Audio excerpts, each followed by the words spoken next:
ভোরের আলো ফোটার আগেই লক্ষ্মীর জীবন শুরু হয় উনুনের ধোঁয়ায়। গরিব বাপের ঘরের মেয়ে সে, স্বামী দিনমজুর, তাই এই বিশাল সংসারে তার ঠাঁই হয়েছে শুধু কাজের বিনিময়। কিন্তু এই কাজের কোনো মাইনে নেই, আছে শুধু উপেক্ষা আর অপমান। ওরে অলক্ষী, এখনো হাড়িতে চাল চাপালি না? গতরের মাংস শুধু বাড়ছে, কাজে মন নেই। আমার ছেলে শহরে গিয়ে রাত ভর খাটছে, আর তুই এখানে বসে বসে আরাম করছিস। মা, এই ভিজে কাঠগুলো কিছুতেই ধরছে না। আমি এক্ষুনি দিচ্ছি মা।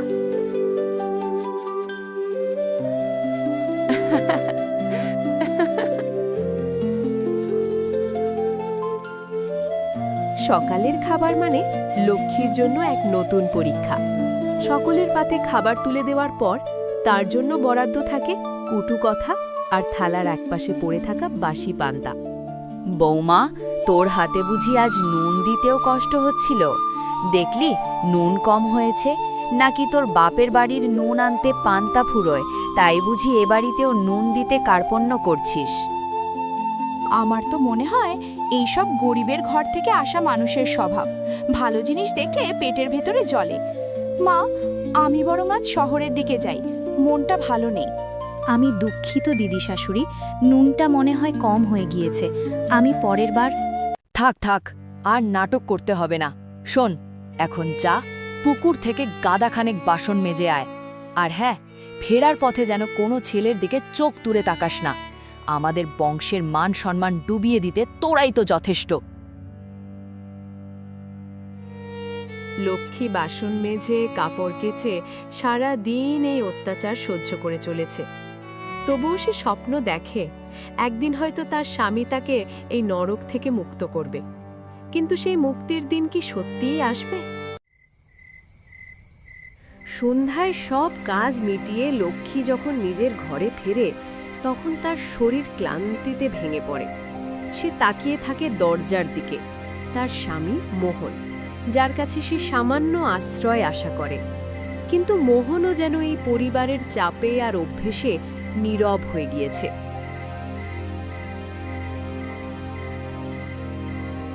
খুব খাটুনি হয়েছে বুঝি? ভাত গরম করে দেব? সারা দিন কিছু খাওনি জানি। দে। আর শোনো, আজ মা খুব রেগেছিল কেন? কাজের ফাঁকে নাকি তুমি দুপুরে বেশ খানিকক্ষণ বসেছিলে? মা আমায় রাস্তায় ধরে যা মায় তাই বলছিল। তুমি কেন বুঝছো না? একটু মন দিয়ে কাজ করতে পারো না? বসেছিলাম? মা তো আমায় একটানা বাসন মাজতে আর ঘর মুছতে দিয়েছিল। শরীরটা হঠাৎ খুব খারাপ লাগছিল, তাই 2 মিনিট শ্বাস নিয়েছিলাম। আমি তো সারা দিন। থাক, আর কৈফিয়ত দিতে হবে না। শোনো, বাবা মা বা দিদি যা বলে চুপচাপ মেনে নাও। তুমি জানো না, গ্রামে মুখ চালানো ভালো নয়। আমি আর কত সামলাবো বলো তো? আর একটু কষ্ট করো লক্ষ্মী, সব ঠিক হয়ে যাবে। মোহন খেতে বসল, কিন্তু শান্তি সেখানেও নেই। কারণ শাশুড়ি জানে তাদের ছেলেকে দুর্বল করাই লক্ষ্মীকে কাবু করার সবচেয়ে সহজ উপায়। ওরে মোহন, তোর ঘরে যে নতুন জিনিস এসেছে, সে বুঝি তোর সব বুদ্ধিশুদ্ধি খেয়ে ফেলেছে? মনে রাখিস, আমার মাথার ঘাম পায়ে ফেলে রোজগার করা সম্পত্তি। যদি দেখি সে ঠিকভাবে ঘরের কাজ করছে না, তবে কিন্তু আর এই গ্রামে থাকতে দেব না, বাপের বাড়ি পাঠিয়ে দেব। শুনলে তো মা কি বলল? তুমি কেন এমন করো? তুমি যদি চুপচাপ সব কাজ করো, তবে তো আমাকে আর মায়ের কথা শুনতে হয় না। আমার চাকরিটা চলে গেলে কি হবে বলো তো? তখন দুজনকেই পথে বসতে হবে। তুমি আমাকে বিশ্বাস করো না? তোমার কাছে কি আমার কোনো দাম নেই? এসব আবেগের কথা রাখো। আমি তোমায় বিয়ে করেছি, এটাই তোমার দাম। এখন তাড়াতাড়ি শুয়ে পড়ো, কাল আবার ভোরবেলা উঠতে হবে। আর কোনো গোলমাল যেন না শুনি।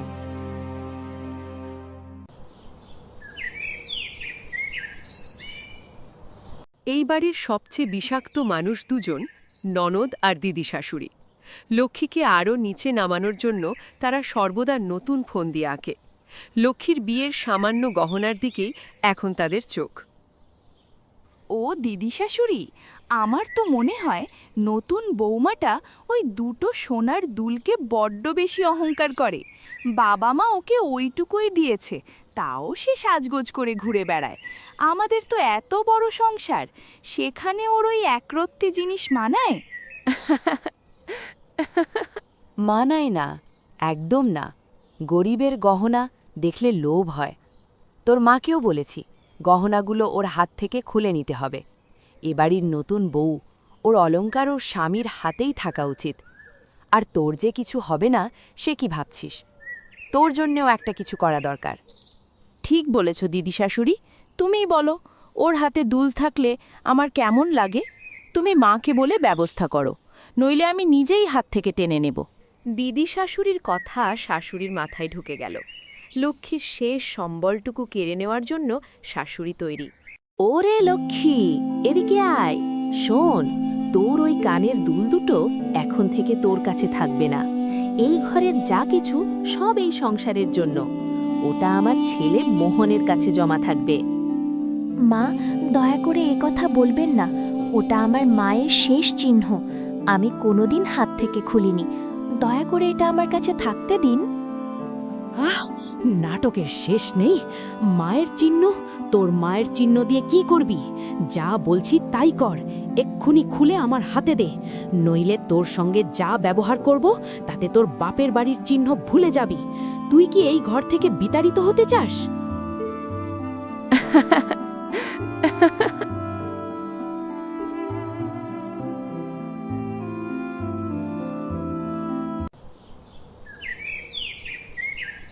দিনের পর দিন উপোস আর মানসিক অত্যাচারে লক্ষ্মীর শরীর দুর্বল হয়ে পড়েছে।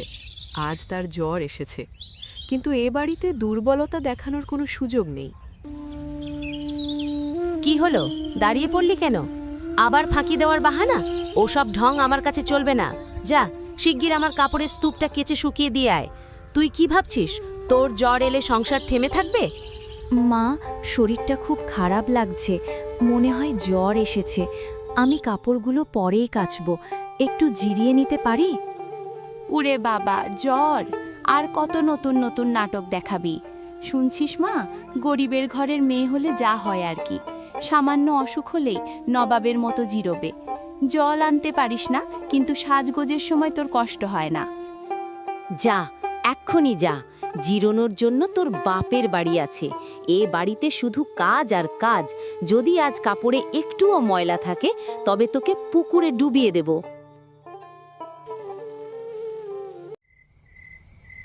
রাতে লক্ষ্মীর জ্বর বাড়ল। কাঁপতে কাঁপতে সে স্বামীর কাছে একটু সাহায্য চাইল, কিন্তু মোহনের ভয় তার স্ত্রীর চেয়েও বড়। আমার খুব কষ্ট হচ্ছে, মাথাটা ভেঙে যাচ্ছে। একটু যদি ডাক্তার ডাকার কথা বলতে। চুপ!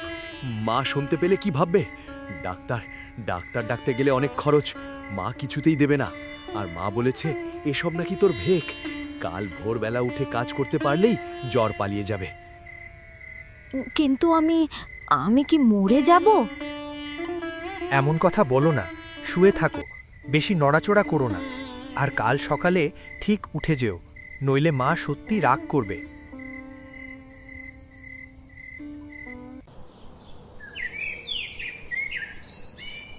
অসুস্থতার পরেও লক্ষ্মীকে এক মুহূর্তের জন্য রেহাই দেওয়া হয়নি। উল্টে দিদি শাশুড়ির প্ররোচনায় শাশুড়ি লক্ষ্মীর উপর আরও বেশি কাজ চাপিয়ে দিলেন। লক্ষ্মী, শোন, আজ থেকে তুই শুধু রান্না আর বাসন মাজবি না, আমার ঘরের আলমারির ভেতরের সব পুরনো জিনিস পরিষ্কার করবি, আর ওই গোয়াল ঘরটাকেও ঝকঝকে করে রাখবি। তোর হাতে এত সময়, নিশ্চয়ই কাজের ইচ্ছে নেই। আর হ্যাঁ বৌমা, তোর বুঝি হাত খুব আলগা। কাল রাতে আমি দেখলাম তুই নাকি হেসেল থেকে এক মুঠো চাল সরিয়ে নিচ্ছিলি। গরিব বলে কি চুরিও করবি নাকি? সাবধানে থাকিস। চুরি? না মা, আমি এক দানা চালও সরাইনি। বিশ্বাস করুন, আমি শুধু কাল রাতের রান্নাঘরে পড়ে থাকা একটা টুকরো কুড়িয়েছিলাম, যাতে পিঁপড়ে না ধরে। আর একটাও কথা নয়, তোর সব কথা মিথ্যে। এখন থেকে তোর উপর নজর থাকবে। যদি আর একবার এমন কোনো অভিযোগ শুনি তবে তোর পা ভেঙে দেব। যা, কাজ কর। সারাদিনের কাজ শেষ করেও লক্ষ্মীর মনে শান্তি নেই। ননদ তাকে আরও উত্ত্যক্ত করতে এলো, কিন্তু লক্ষ্মী আজ আর কাঁদবে না। ওরে বউ, তোর ওই পুরনো শাড়িগুলো এখনো কেন ফেলিসনি? আমার তো হাসি পায়। তোর মতো গরিব মেয়েরা এ বাড়িতে কেন আসে? শুধু আমাদের জিনিস ভোগ করার জন্য, তাই না?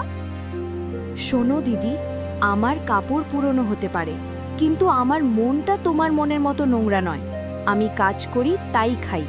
তোমরা যেটা করো সেটা আমার উপর অত্যাচার। তোমাদের জিনিস ভোগ করার ইচ্ছে থাকলে আমি আমার বাপের বাড়িতে থাকতে পারতাম। আমার সব আছে, শুধু তোমাদের মতো লোভ নেই। কি তুই আমায় কথা শোনাবে? দাঁড়া, আমি মাকে বলছি। ননদের কাছে অপমানের খবর শাশুড়িকে আরও রুষ্ট করে তুলল। তারা ঠিক করল লক্ষ্মীকে শিক্ষা দিতে হবে। ওরে অহংকারী মেয়ে, আজ তুই বড় বড় কথা বললি তাই না? তোর মুখে এত তেজ, তোর মতো মেয়েকে শিক্ষা দিতে হয়। আজ রাতে তোর জন্য কোনো খাবার নেই, সারা দিন উপোস থাক। কাল যখন সকালে খিদেই পেট জ্বলবে তখন বুঝবি কার সঙ্গে কথা বলতে হয়। আমি সারা দিন কাজ করেছি মা, আমার খুব খিদে পেয়েছে। কালকে ভোরেও তো আবার কাজ শুরু করতে হবে। খিদে? কাজের নাম শুনলে যার জ্বর আসে তার আবার খিদে? যা, এই রান্নাঘরে আর 1 মিনিটও দাঁড়াবি না। কাল সকালে জলও জুটবে না তোর কপালে। বাইরে যা। খিদে আর হতাশায় লক্ষ্মী দুর্বল হয়ে পড়ল। সে ভাবল অন্তত তার স্বামী এই অবিচারের বিরুদ্ধে মুখ খুলবে। আজ রাতে মা আমায় খেতে দেয়নি, আমি খুব দুর্বল বোধ করছি। তুমি কি কিছু এনে দিতে পারো, কিংবা একবার মাকে বলে দেখতে পারো? তুমি কেন এত ঝগড়া করো? ননদকে মুখ দেখানোর কি দরকার ছিল? মা আজ রেগে আছে সেটা কি তুমি বোঝো না? তোমার জন্যই তো আমাকেও কথা শুনতে হচ্ছে। তুমি কি বিশ্বাস করো আমি চুরি করেছি? তুমি কি এটা মেনে নেবে যে আমি সারা দিন কাজ করার পরেও খিদে নিয়ে ঘুমাবো? আমি এসবের মধ্যে নেই। আমার কথা শুনলে তো তুমি আজ উপোস থাকতে না। চুপ করে ঘুমিয়ে পড়ো। আমি কাল সকালে মায়ের কাছে কিছু চেয়ে নেব। এখন এই নিয়ে আর কোনো কথা নয়। আমার ঘুম আসছে।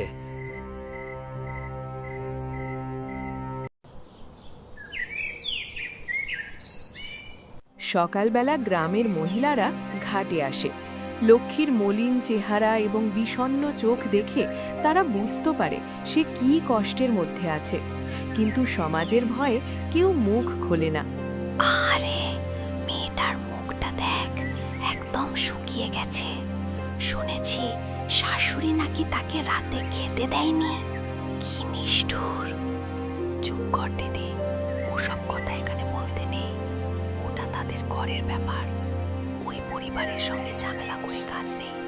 তুই লক্ষ্মীকে কিছু বলিস না, ও বেচারি নিজেই জানে কি করতে হবে। দিদি, আমি কি একটু তাড়াতাড়ি জল ভরতে পারি? আমার অনেক কাজ বাকি। হ্যাঁ হ্যাঁ, নিশ্চয়ই লক্ষ্মী, সাবধানে জল নাও। শাশুড়ি জানে গ্রামের মানুষ কানাঘুষো করছে, তাই বাইরের লোকেদের কাছে ভালো সেজে থাকার জন্য সে লক্ষ্মীকে বাজারে নিয়ে এলো। ওরি দোকানদার, আমার বৌমার জন্য ভালো দেখে একটা নতুন শাড়ি দাও তো। মেয়েটা সারাদিন এত কাজ করে, ওকে একটু ভালো না রাখলে চলে? আমার ছেলের বউ বলে কথা। আহা, আপনি কত ভালো! সবাই কি আর এমন শাশুড়ি পায়? এই নিন বৌমা, আপনার জন্য সেরা শাড়ি। খবরদার, বাজারে গিয়ে আমার বদনাম করার চেষ্টা করবি না।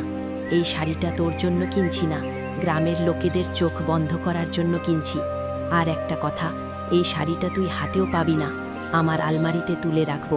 শুধু দেখাবো যে আমি তোকে কিনে দিয়েছি, মনে থাকে যেন।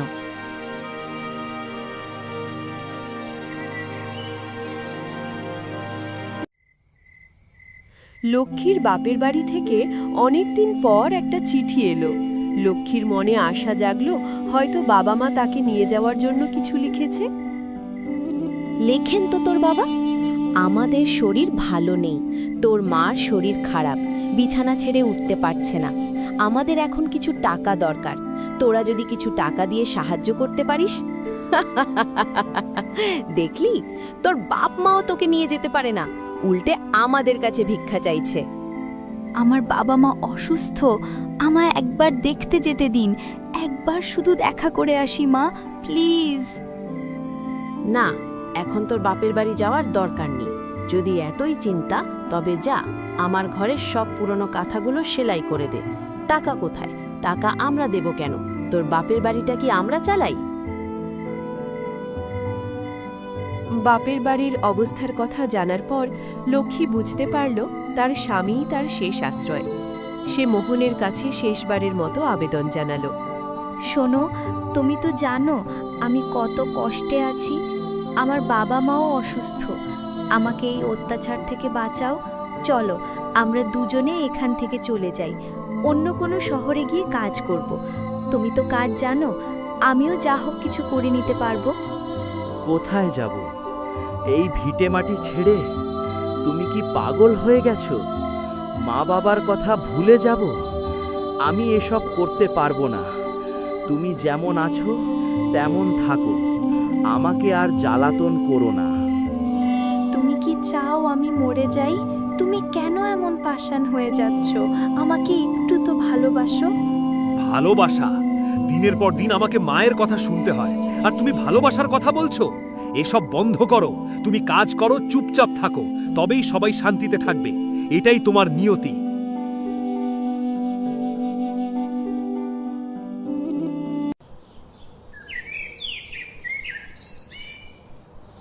সকাল হয়েছে, কিন্তু আজ উনুনে ধোয়া নেই। শাশুড়ি আজ লক্ষ্মীর জন্য অপেক্ষা করছে না, বরং আরও কাজ চাপিয়ে দেওয়ার জন্য তৈরি। কিন্তু রান্নাঘরে লক্ষ্মী নেই। ওরে অলক্ষ্মী, এখনো উঠলি না? কি হচ্ছে এসব? বেলা করে ঘুমাচ্ছে। আজ তোর একদিন কি আমার একদিন? নিশ্চয়ই ভান করছে মা, ভিতরে গিয়ে কান মলে দাও। ওরে মোহন, সর্বনাশ হয়েছে। লক্ষ্মী নেই, তোর বউ পালিয়ে গেছে। কি বলছো মা? পালিয়ে গেছে? কোথায় যাবে সে?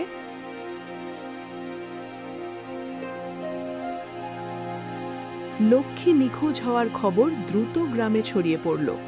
সবাই ভাবল অপমান সহ্য করতে না পেরে লক্ষ্মী হয়তো জলে ঝাঁপ দিয়েছে। ওরে বাবা, এ কি হলো রে? আমাদের বংশের মান সম্মান গেল। কেন এমন করলি রে লক্ষ্মী? আমরা তো তোকে মেয়ের মতো ভালোবাসতাম। মা, যদি সত্যি কিছু হয়ে যায় তবে পুলিশ আসবে, আমাদের নামে বদনাম হবে। এখন কি হবে? আহারে, আমার সোনার বৌমা, আমার সঙ্গে সামান্য ঝগড়া হয়েছিল, তাই বলে কি এমন কাজ করতে হয়? ওরে লক্ষ্মী, তুই কোথায় গেলি রে? এসব ভণ্ডামি। আমরা সবাই জানি তারা মেয়েটাকে দিনের পর দিন অত্যাচার করেছে। এটা তারই ফল।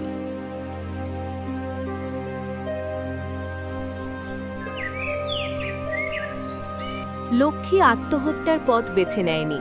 সে জানত মরে গেলে তার অপমানকারী পরিবারই জয়ী হবে।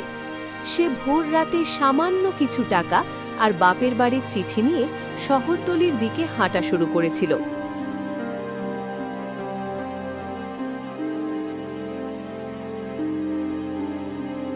মা, তুমি এত সকালে এখানে একা দাঁড়িয়ে কেন? তোমাকে দেখে খুব ক্লান্ত লাগছে। কোথা থেকে এসেছো?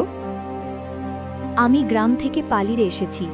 আমার স্বামী আর শ্বশুরবাড়ির অত্যাচারে আমি আর থাকতে পারছিলাম না। আমি কাজ করতে চাই, সম্মান নিয়ে বাঁচতে চাই। আহা, তোমার কথা শুনে বুক ফেটে যাচ্ছে। ঠিক আছে, তুমি আমার সঙ্গে চলো। আমার বাড়িতে কাজের লোক দরকার। তুমি সৎ মনে কাজ করবে, আর আমি তোমাকে নিজের মেয়ের মতোই দেখব। তবে তোমাকে কষ্ট করে বাঁচতে শিখতে হবে।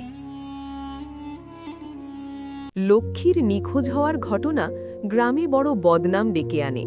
কেউ আত্মহত্যা না করলেও তার চলে যাওয়াই ছিল এই পরিবারের জন্য চরম শিক্ষা। ওরে ননদ, আমার দ্বারা আর চলছে না। লক্ষ্মী সব কাজ করত, আর আমরা শুধু বসে বসে খেতাম। এখন কে করবে? আমার শরীর ভেঙে যাচ্ছে। মা, তুমি না তখন বলেছিলে সামান্য একটা মেয়ে চলে গেলে কি হবে? এখন ভুলেছ? আমি আর পারবো না। আমি যদি সেদিন লক্ষ্মীর পাশে দাঁড়াতাম, যদি শুধু একবার মাকে বলতাম তুমি ভুল করছো, তাহলে আজ আমাদের এই দুর্দশা হতো না। সবাই আমাদের দিকে ঘৃণার চোখে তাকায়। আমার কাজটাও চলে যাওয়ার জোগাড়। লক্ষ্মী ফিরে আসেনি, কিন্তু তার চলে যাওয়া এই পরিবারকে বুঝিয়ে দিয়ে গেছে সম্মান আর ভালোবাসা না দিলে জীবন চলে না। লক্ষ্মী এখন দূরের শহরে নিজের পায়ে দাঁড়িয়েছে। হয়তো কষ্ট আছে, কিন্তু সেখানে তার নিজস্ব আকাশ আছে। অন্যদিকে তার অত্যাচারী শ্বশুরবাড়ির জীবন এখন লক্ষ্মীর অভাব আর অপমানে বিষিয়ে উঠেছে। এটাই ছিল লক্ষ্মীর নীরব প্রতিবাদের জয়।